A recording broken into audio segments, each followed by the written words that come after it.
Good morning mga idol. Sa araw na ito, nandito ako sa taas ng aking unit, sa taas ng tower crane. At isa ka ba sa nakaranas na ganitong klaseng uri ng trabaho? Kung isa ka man na nakaranas sa ganitong uri ng trabaho, hali, samahan nyo ako para may pasilip ko sa inyo ang bawat kaganapan dito sa loob ng construction site.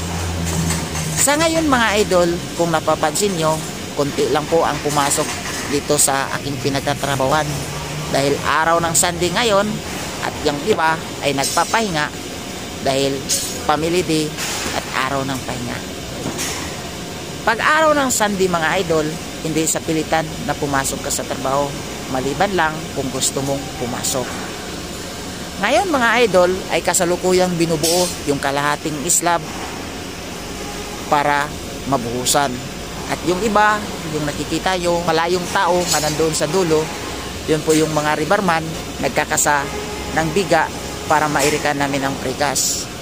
At yung iba, yung mga kapintero ay nandoon sa ilalim, nag-i-stripping para may magamit na materialis, mga plywood na kailangan dito sa pinupurmahan nilang slab. Ito yung site na aking pinagtatrabahuan mga idol. Ito yung nakaraan na video na kung saan nagbubuhos at ngayon tapos na pong buhusan. Yan, kalahati yan mga idol at yung kalahati kasalukuyan binubuo pa. Mahaba po ito mga idol.